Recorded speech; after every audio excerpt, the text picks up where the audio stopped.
Hello साथियों, welcome to planet 4। आप सभी को प्लेनेट 4 विक्रम का नमस्कार। एक और भारत के लोग तुर्की की ट्रिप्स कैंसिल कर रहे हैं। वीजा एजेंसियों में सन्नाटा है, फ्लाइट्स खाली जा रही हैं। लेकिन अचानक भारत के 45 लोग तुर्की क्यों जा रहे हैं? इस सवाल ने जैसे ही उड़ान भरी, देश में बवाल मच गया। सोशल मीडिया पर हड़कंप मच गया। लोग सवालों की झड़ी लगाने लगे। लेकिन यहीं से असली कहानी शुरू होती है। उधर भारत, इजराइल और ग्रीस मिलकर तुर्की के खिलाफ एक कूटनीतिक और रणनीतिक गठबंधन तैयार कर रहे हैं, जो तुर्की की पूरी नीति को घुटनों पर ला सकता है। तुर्की आज सिर्फ एक इस्लामी राष्ट्र नहीं, एक आतंक निर्यात केंद्र बन चुका है, जहां से पाकिस्तान, ISI, अल-कायदा, ISIS और HTS जैसे आतंकी संगठनों को सीधा समर्थन मिलता है। आज इसका पूरा भंडा फोड़ कर रख देंगे। और अब भारत के प्रधानमंत्री नरेंद्र मोदी ने तुर्की को ध्यान में रखकर एक ऐसा पत्ता फेंका है जो अंकारा की नींव हिला सकता है। इसी बीच एक और धमाका, इंडिगो एयरलाइन को धमकी मिली है। धमकी में साफ कहा गया है, अगर इंडिगो ने तुर्की के साथ डील कैंसिल नहीं की तो फिर नया खेल शुरू हो जाएगा। और सबसे बड़ी बात, अब तुर्की के अंदर से भी आवाजें उठ रही हैं भारत के समर्थन में। वहां के लोग अब अपने राष्ट्रपति की पाकिस्तान प्रेम नीति को लताड़ रहे हैं। कह रहे हैं, जिस भारत से हमें व्यापार, शिक्षा और तकनीक मिल सकती थी, हमने उसे छोड़कर पाकिस्तान जैसे खोखले देश से हाथ मिला लिया। तुर्की को अब समझ में आ रहा है कि भारत से टकराना सिर्फ भू राजनीतिक गलती नहीं, आत्मघाती कदम है। और इसीलिए अब जो गठबंधन बन रहा है भारत, इजराइल और ग्रीस का, वो तुर्की को सिर्फ कूटनीतिक मोर्चे पर नहीं बल्कि आर्थिक और सामरिक रूप से भी नेस्तनाबूद कर सकता है। सब कुछ जानेंगे बेहद विस्तार से। देखिए, दुनिया के बदलते भू राजनीतिक समीकरणों में अब राष्ट्र केवल अपने सीमित हितों के लिए नहीं बल्कि वैश्विक शक्तियों को संतुलित करने के लिए भी गठबंधन बना रहे हैं। ऐसे में भारत, ग्रीस और इजराइल के बीच एक त्रिगुट गठबंधन की संभावना अब पहले से कहीं अधिक मजबूत दिख रही है। और इसका केंद्र हो सकता है तुर्की के विस्तारवादी और आतंक समर्थक रवैये को सामूहिक रूप से जवाब देना। I24 न्यूज के इंग्लिश यूट्यूब चैनल पर ग्रीस के एक जाने माने वकील ने भारत, इजराइल और ग्रीस को लेकर एक नए गठबंधन की संभावना व्यक्त की है। इसके बाद इन तीनों देशों के अलायंस पर चर्चा तेज हो गई है। तुर्की खुले तौर पर पाकिस्तान, हमास और कई चरमपंथी संगठनों का समर्थन करता रहा है। भारत को कश्मीर मुद्दे पर तुर्की का रवैया हमेशा पाकिस्तान के पक्ष में रहा है। इजराइल को तुर्की के हमास प्रेम और गाजा सहयोग से चिंता है। वहीं ग्रीस तुर्की के साथ समुद्री सीमाओं और साइप्रस मुद्दे को लेकर वर्षों से संघर्ष कर रहा है। जब तीनों देशों के सामने एक साझा विरोधी हो तो गठबंधन स्वाभाविक बनता है। इजराइल के पास अत्याधुनिक सैन्य तकनीक है, ग्रीस के पास यूरोपीय यूनियन की रणनीतिक छाया और मध्य पूर्व का भूस्थानिक लाभ है, जबकि भारत के पास राजनीतिक स्थिरता, विशाल सैन्य क्षमता और इंडो पैसिफिक में नेतृत्व की भूमिका है। तीनों देशों की ताकत मिलकर तुर्की के प्रभाव को पश्चिम एशिया, पूर्वी भूमध्य सागर और दक्षिण एशिया में संतुलित कर सकती है।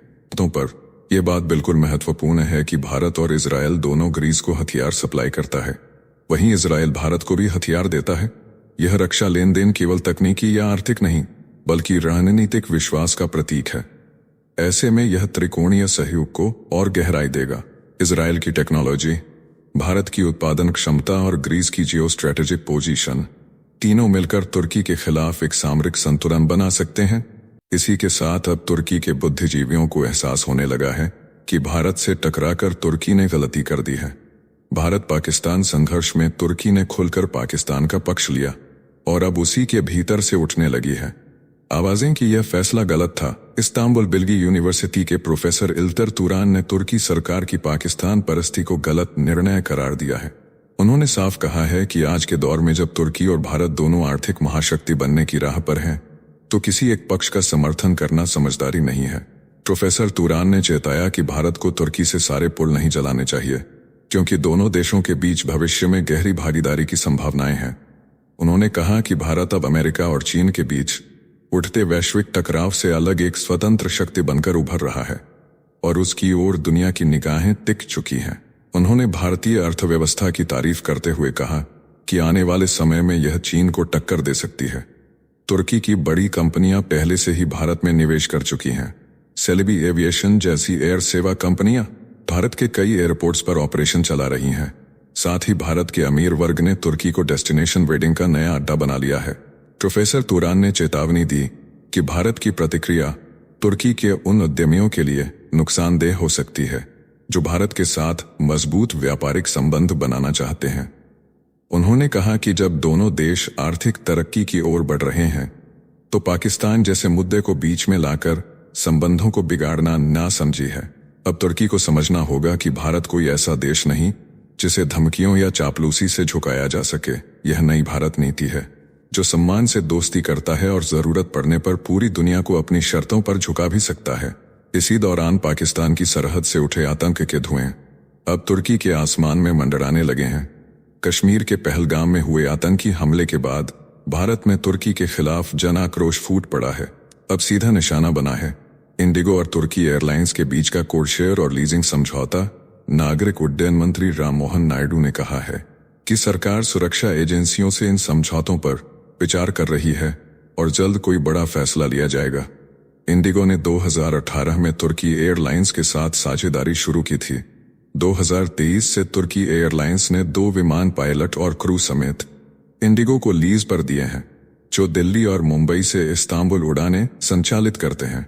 लेकिन अब भारत सरकार की नजर इस डील पर है क्योंकि तुर्की ने आतंक फैलाने वाले पाकिस्तान के साथ खुला समर्थन दिखाया है।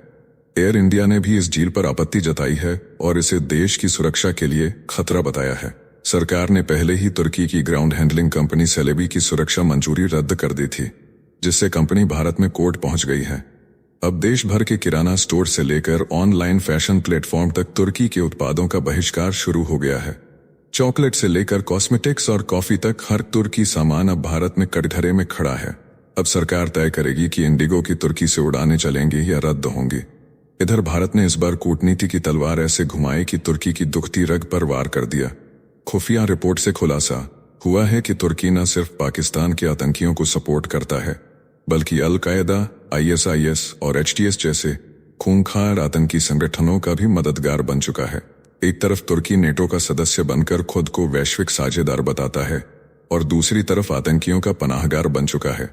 भारत ने इस दोहरी चाल को बेनकाब करते हुए कहा है कि तुर्की कुर्द विद्रोहियों पर कार्रवाई के नाम पर आतंकी विरोध का नाटक करता है, जबकि पाकिस्तान के खुलेआम समर्थन में खड़ा रहता है। अब रिपोर्ट में सामने आया है कि तुर्की ने हमास के नेताओं को न सिर्फ अपने देश में शरण दी बल्कि उन्हें राजनीतिक मंच और आर्थिक सहायता भी प्रदान की। साल 2024 में एर्दोआन ने हमास चीफ इस्माइल हनिया से मुलाकात की और हेडक्वार्टर तुर्की में बनाने का प्रस्ताव भी रखा। यही नहीं, अल-अमान कार्गो और ट्रेंड जीवायो जैसी तुर्की कंपनियों के जरिए ईरान की IRGC से जुड़ा पैसा हूथियों तक भेजा गया। हमास की 75% हिस्सेदारी वाली कंपनी ट्रेंड जीवायो से आतंकी अभियानों की फंडिंग की जा रही है। इसका बड़ा काम तुर्की से संचालित होता है। इसी बीच जैन सोशल ग्रुप जीनियस के 45 लोग जब तुर्की की 13 दिनी यात्रा पर रवाना हुए तो पूरे देश में नाराजगी की लहर दौड़ गई। ग्रुप के संरक्षक विजय बड़जात्या और सचिन जैन के नेतृत्व में यह यात्रा शुरू हुई, लेकिन सोशल मीडिया पर जनता ने सवाल दाग दिए।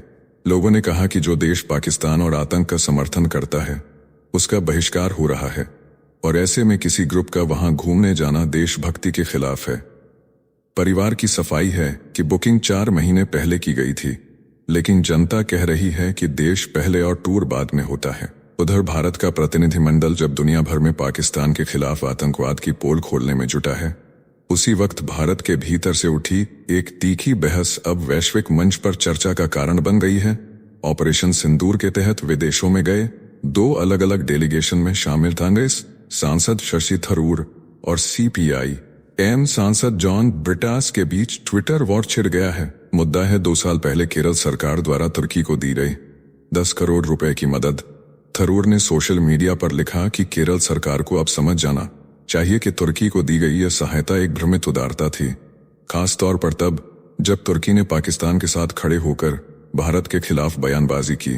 थरूर ने वायनाड का जिक्र किया, जहां 2024 में भयावह भूस्खलन हुआ था और 300 से ज्यादा लोगों की मौत हुई थी।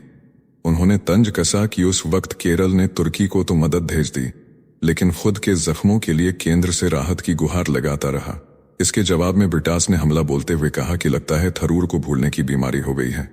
उन्हें याद दिलाया कि 2023 में केंद्र सरकार ने खुद ऑपरेशन दोस्त के तहत तुर्की और सीरिया को मदद भेजी थी। उन्होंने सवाल किया कि जब केंद्र सरकार खुद मदद भेज रही थी तो फिर केरल सरकार को कैसे दोषी ठहराया जा सकता है? ब्रिटास ने यह भी जोड़ा कि वायनाड आपदा के बाद केरल सरकार ने केंद्र से 2000 करोड़ रुपए की मांग की थी, जो अब तक नहीं मिली, और इसी को लेकर अब वाम मोर्चा वहां केंद्र सरकार के खिलाफ प्रदर्शन कर रहा है। इसी बीच हिमाचल प्रदेश के मुख्यमंत्री सुखविंदर ने प्रधानमंत्री नरेंद्र मोदी से मिलकर बड़ा आग्रह किया है। उन्होंने साफ कहा है कि तुर्की और अजरबैजान से सेब की आयात पर तुरंत प्रतिबंध लगाया जाए। सुखू ने यह मांग ऐसे समय पर की है जब हिमाचल के बागवानी कारोबार पर विदेशी सेब का सीधा असर पड़ता है। स्थानीय किसान और व्यापारी पहले से ही तुर्की और अजरबैजान से आने वाले सस्ते सेब से परेशान हैं। अब जब ये देश भारत के दुश्मन पाकिस्तान के साथ खड़े हो गए हैं, तो सुक्खू ने देश हित और किसान हित में सरकार से कड़ा फैसला लेने की मांग की है। उन्होंने कहा है कि प्रधानमंत्री मोदी ने उन्हें इस मांग पर गंभीरता से विचार करने का आश्वासन दिया है। उधर भारतीय व्यापारियों की सबसे बड़ी संस्था confederation of all India traders पहले ही इन दोनों देशों से आयात निर्यात बंद करने का ऐलान कर चुकी है। इसी के साथ प्रधानमंत्री नरेंद्र मोदी ने अपने मासिक रेडियो कार्यक्रम मन की बात के 122वें एपिसोड में जब राष्ट्र को संबोधित किया, तो तुर्की को लेकर उठे बहिष्कार अभियान पर खुलकर प्रतिक्रिया दी। प्रधानमंत्री मोदी ने कहा कि ऑपरेशन सिंदूर के बाद देश भर में वोकल फॉर लोकल की नई लहर उठी है। कई परिवारों ने संकल्प लिया है कि अगली छुट्टियां भारत में ही बिताएंगे। कई युवाओं ने ठाना है कि अब शादी भी देश में ही करेंगे, यानी अब विदेशी धरती पर न सैर होगी, न 7 फेरे होंगे। अब भारत ही सबसे बड़ा डेस्टिनेशन बनेगा। मोदी ने साफ कहा कि ऑपरेशन सिंदूर सिर्फ एक सैन्य कार्रवाई नहीं, बल्कि ये भारत के बदलते तेवर और बदले हुए इरादों का प्रमाण है। जिस तरह हमारी सेना ने सटीकता और साहस से पाकिस्तान के आतंकी अड्डों को तहस नहस किया, उसने देश को एकजुट कर दिया है। उधर शिवसेना शिंदे गुट के नेता राहुल एन कानल ने सरकार को पत्र लिखकर तुर्की जाने वाली सभी उड़ानों पर तुरंत प्रतिबंध लगाने की मांग कर दी है।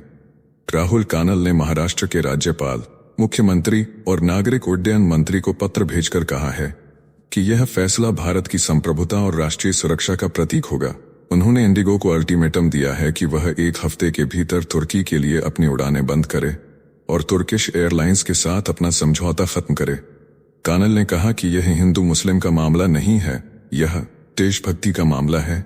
यह तय करने का समय है कि देश पहले या बिजनेस।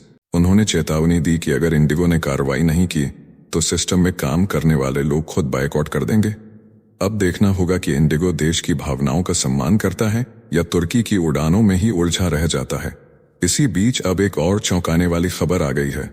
अमेरिका, जो इन दिनों भारत के खिलाफ लगातार फैसले ले रहा है, बयानबाजी कर रहा है, अब उसने तुर्की को बेहद खतरनाक खूंखार हथियार देने का ऐलान कर दिया है।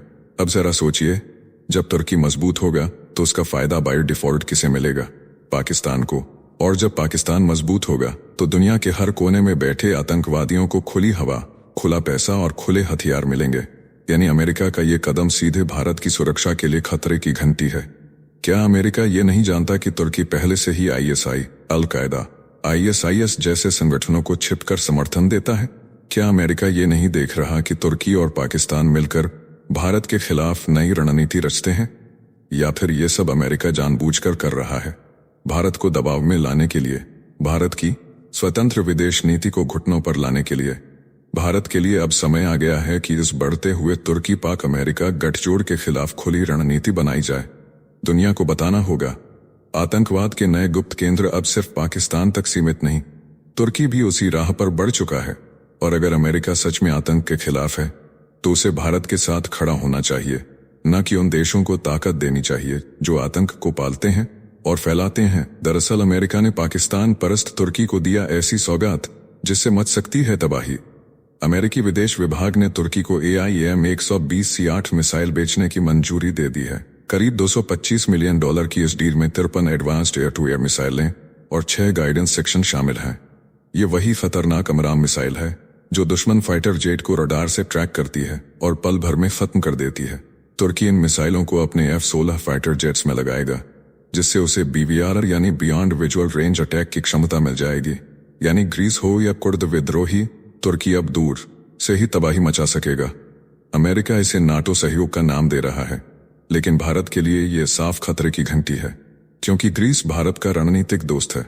तुर्की पहले ही पाकिस्तान, हमास और गाजा के आतंकी नेटवर्क का खुला समर्थक बन चुका है। ऐसे में ये मिसाइल डील सिर्फ तुर्की की ताकत नहीं बढ़ा रही बल्कि भारत के दुश्मनों का हौसला भी बढ़ा रही है। अमराम को RTX कंपनी बनाती है। इसकी रेंज है 160 से 180 किलोमीटर और स्पीड है इतनी तेज कि दुश्मन को बचने का मौका तक नहीं मिलता। ये मिसाइल अमेरिका, नॉर्वे, जापान और अपने F-16, FA-18 और F-35 जेट्स में पहले ही इस्तेमाल कर रहा है। इस वीडियो में फिलहाल इतना ही। जल्द मिलते हैं एक और नई अपडेट के साथ। जाने से पहले वीडियो को लाइक करके चैनल को सब्सक्राइब कर लें।